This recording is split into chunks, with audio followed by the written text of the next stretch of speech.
Pace bene, masih di mea culpa. Baru-baru ini ada berita bahwa pembimas Gereja Kristen Protestan menarik satu buku pelajaran karena membuat satu tulisan yang berpotensi menyebarkan kekeliruan. Tidak sesuai dengan sejarah.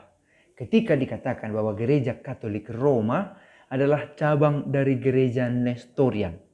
Oke, ini bisa kita bahas secara simpel, tapi bisa juga secara rumit, bahkan menjadi sangat rumit. Secara simpel, boleh kita katakan gereja Nestorian itu gereja yang otonom, berdiri sendiri, dan sebenarnya lahir dari gereja yang sebelumnya sudah ada. Maka tidak mungkin gereja Roma, gereja Katolik Roma, berada di bawah dari percabangan gereja Nestorian. Karena dikatakan ada gereja Nestorian. Salah satunya ada gereja Katolik Roma, ada gereja yang ini, Protestanis, dan yang lain. Itu percabangan yang keliru. Dan itu yang tertulis di dalam buku itu. Oke? Itu jawaban yang simpel. Tetapi kita tidak mau hanya mendengar begitu saja, lalu dengan sangat emosional berkata, itu salah. Tanpa cukup tahu ada apa dengan Nestorius. Siapa dia? Apa yang diajarkan, lalu apa yang diajarkan oleh para pengikutnya yang mengambil paham Nestorianisme. Nestorius yang berkembang di sekolah Antioquia berseberangan dengan Arius yang mengajarkan Arianisme. Apa persoalan yang sebenarnya muncul sehingga ada gereja Nestorian yang otonom, yang juga disebut sebagai gereja Oriental, gereja Persian, sehingga ada aliran itu. Dan siapa sebenarnya Nestorius? Itu bisa memberikan kita jawaban yang lebih rumit lagi, yang memaksa kita harus mengenal beberapa peristilahan yang tidak familiar untuk kita. Nestorius itu dikenal sebagai heresis, seorang yang melakukan heresi. Itu pertanyaan lain lagi, apa heresi? Heresi, kalau kita ambil dari keterangan kitab hukum kanonik, dalam kanon 751 atau bid'ah adalah suatu gerakan yang mencoba menentang satu ajaran kebenaran yang seharusnya diterima dalam iman Katolik. Satu, itu heresi. Satu bidang saja ditolaknya. Tetapi kalau menolak secara keseluruhan, itu disebut dengan kemurtadan, apostasia. Maka harus dibedakan heresi. Kalau disebut heresi seperti Nestorius, dia menolak gelar Bunda Allah. Itu jelas pada bagian itu. Tetapi dalam bagian personnya Kristus, idenya masih pantas untuk diperdebatkan. Oke.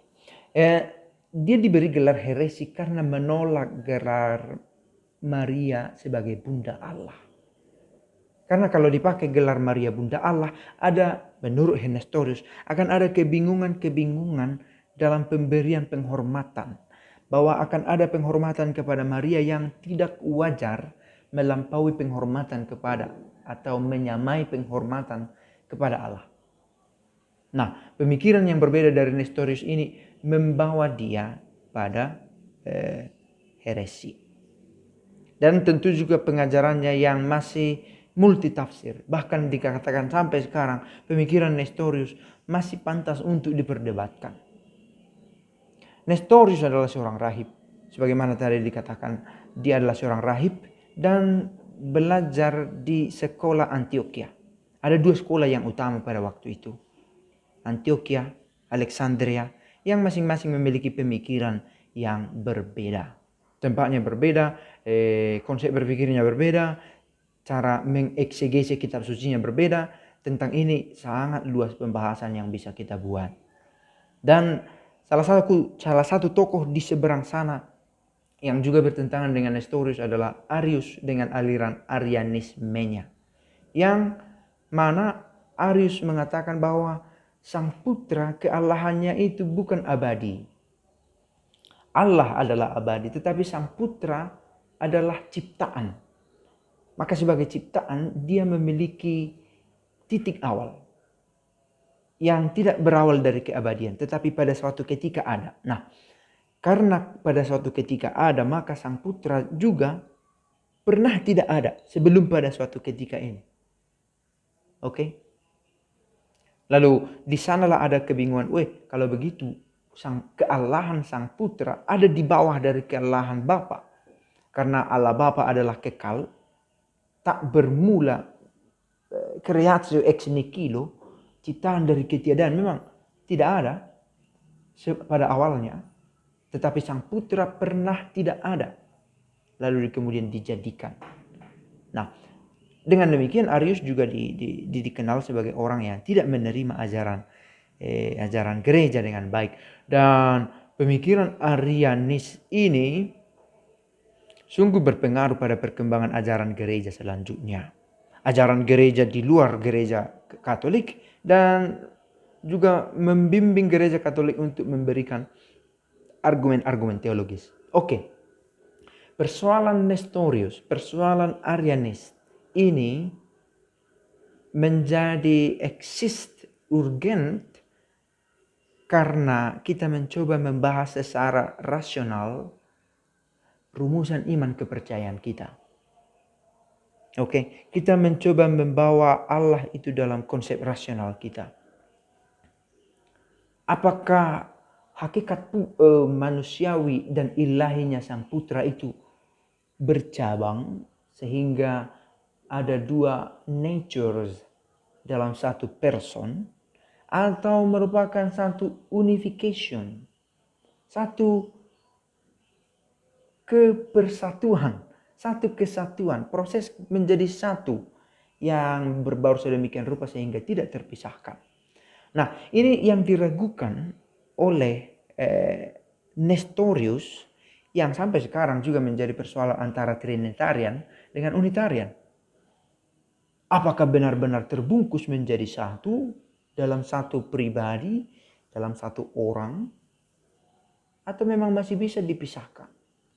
Bahkan ketika kita menyebut kata pribadi yang tidak cukup berhasil menerjemahkan prosofon, person, nature, usia, macam istilah yang akan kita dengarkan, maka para sahabat,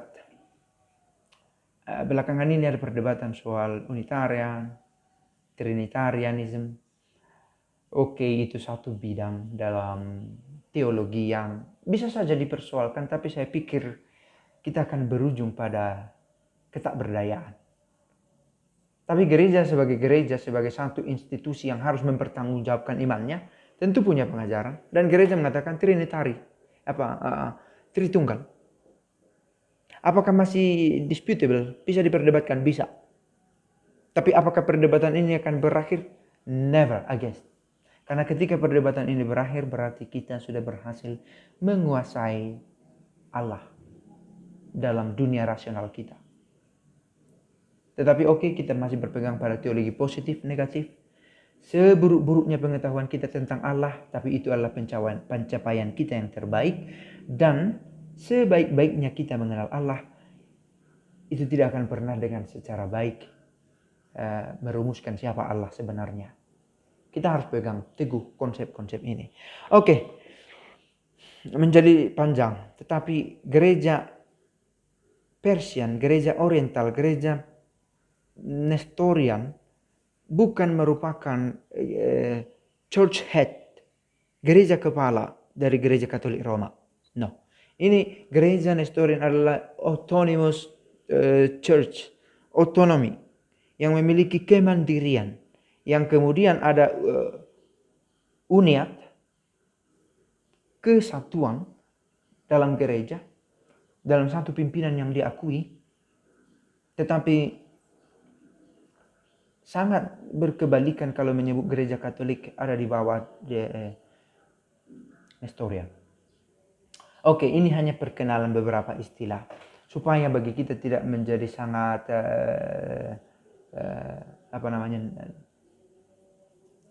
polos kita untuk melengkapi peristilahan itu. Supaya terang bagi kita bahwa Nestorius itu awalnya seorang yang membuat ajaran yang berbeda, berpotensi melakukan kekeliruan pengajaran. Nah, bagaimana mungkin dia yang keliru dari ajaran awal menjadi kepala dari ajaran awal? Impossible. Tidak mungkin. Maka semoga ini memberikan sedikit sumbangan, mana tahu berguna. Pace bene.